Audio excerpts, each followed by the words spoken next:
Amici, good morning. Good morning, dear listener. Let's quickly congratulate Lula da Silva from the ashes to the presidency. Once again, the Labour leader, the president of Brazil, the president-elect of Brazil has returned. He's loved by his people, the working class, as I know, and that is how to lead. When even in prison, the people still followed him, and up to this day, he defeated an incumbent president. We are going into election and we are not going into incumbency. There's no incumbency factor in the presidency in Nigeria, but everybody will go to the polls and to elect who they think the cap fits. Amechi, on your opening the issue of security, Mongono is a national security advisor, and you don't expect anything less.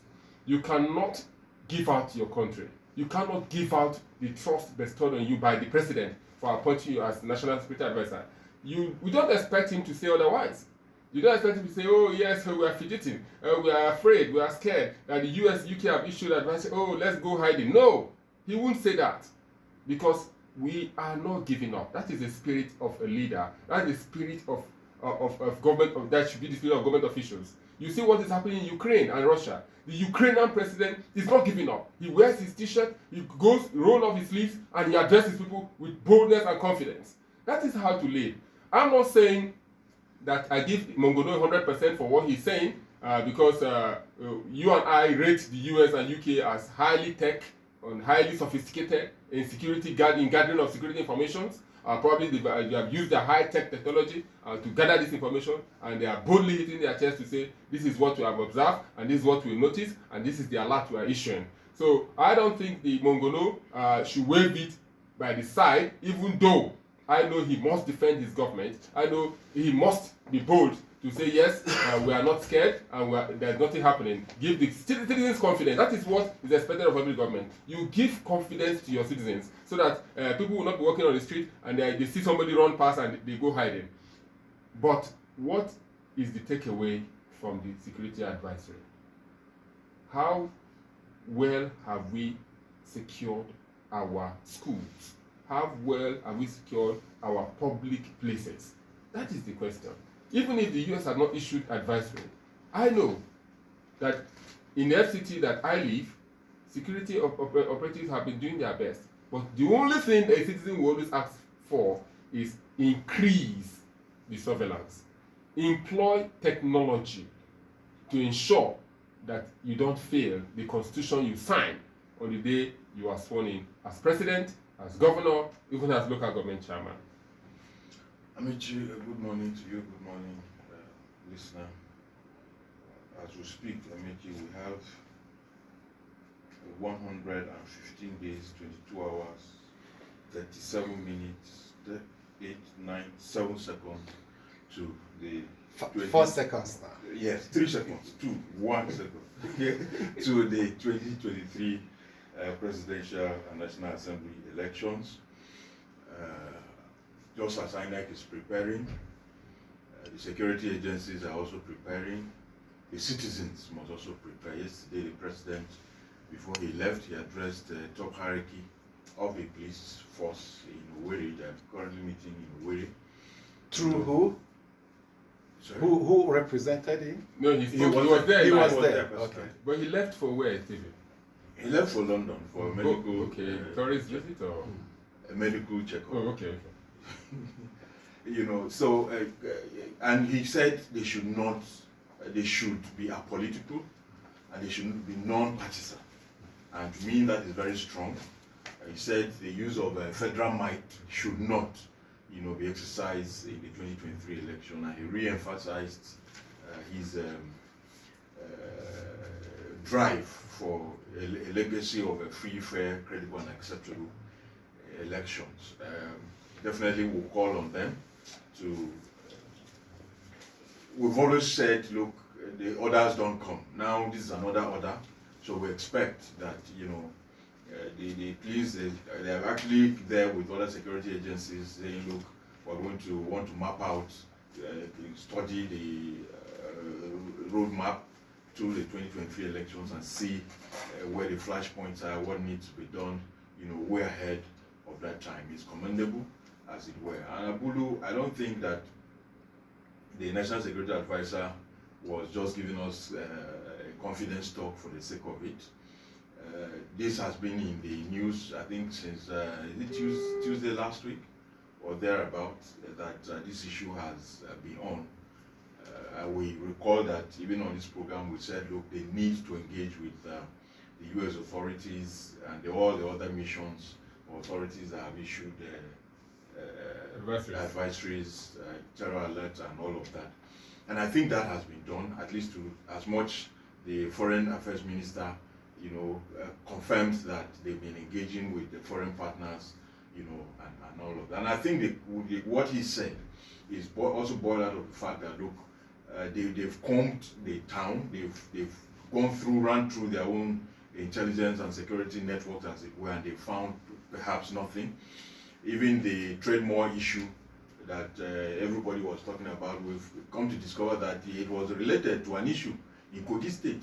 It practically had nothing to do with the FCT. And it was an action carried out by the DSS only, as it was. So the unfortunate thing is the panic was there and all of that. But the issue, Tebe, is, we said here the other day, they don't give us information. If you don't give us information, the populace, they are free to. Who are you referring? Yeah, he said the security people should come and tell us that there is. No. You are saying that. The DSS. Yes, DSS travel security advisories in the past. No, but you are saying so that they give information. The trade war estate along the airport road in Abuja, it was done, but the invasion was done by DSS alone. But it was all over the raid. It was all over the social media that the DSS and the US Army and other security operatives were there. What I'm saying is, why didn't they quickly issue a statement that this was carried out by us?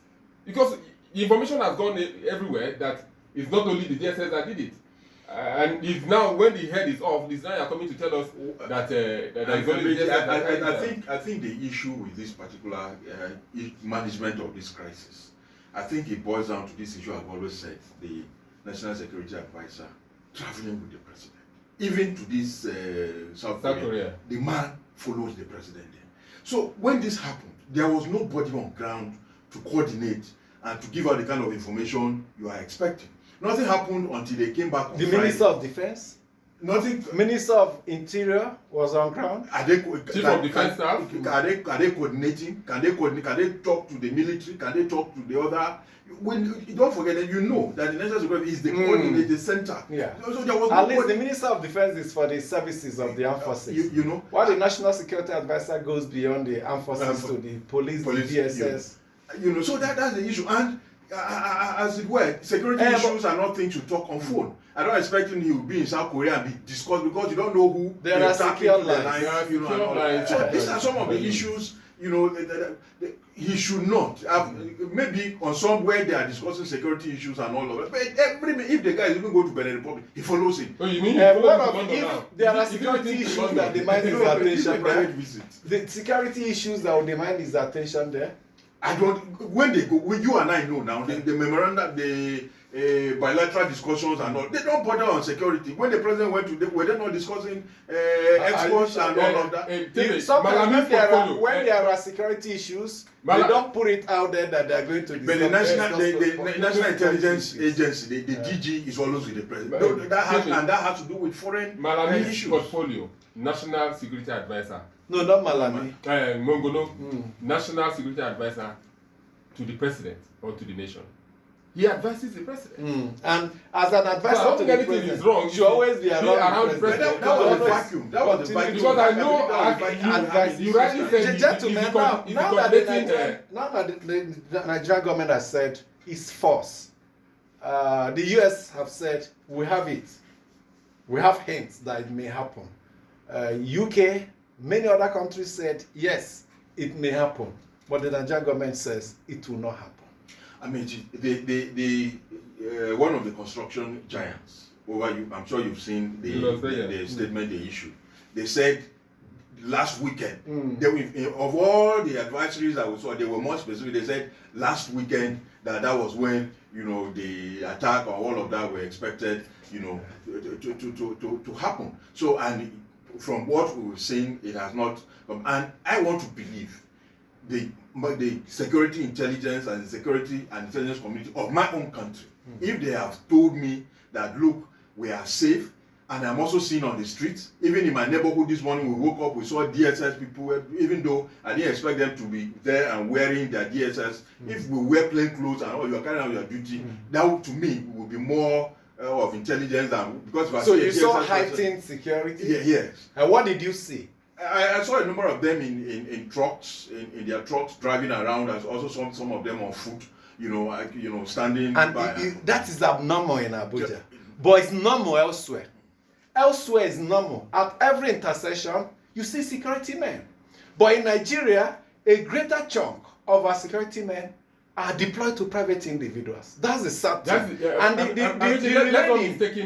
remaining are being deployed wrongly. Amechi, are you referring to the police? Because of course, the we police. have intelligence. We not just the police. DSS, who don't wear uniform. We see the civil defense also attached to individuals. We visit foreign countries. At every intersection, there's a patrol vehicle with communication in terms of any emergency. Quick response. What do we see in Nigeria? We talk of ungoverned spaces. There are lots of ungoverned spaces in Nigeria where you travel for kilometers, you will not see any security presence. And it emboldens criminals and criminality. Where the deterrence they deploy elsewhere, if you're a criminal, a potential criminal, it will dissuade you from trying anything because you know you'll be apprehended. So it's only when foreign dignitary is visiting or when the president is moving around Abuja or in situations like this, when the foreign missions raise concerns, that we do what we should normally do. Deploying heavily across the cities. You and I know. Even without cameras. Elsewhere, with their camera covering almost every part of major city in the world, they still deploy. Here we don't have camera and we don't deploy as much as we should. I mean, you and I know that there is an international standard as to how many police people to the citizens. Yes. The United Nations recommends one police officer for every 450 citizens. Every 4? Well, yeah, 450 citizens. 450. How many police officers do we have? I know that the president approved 10,000. Yes.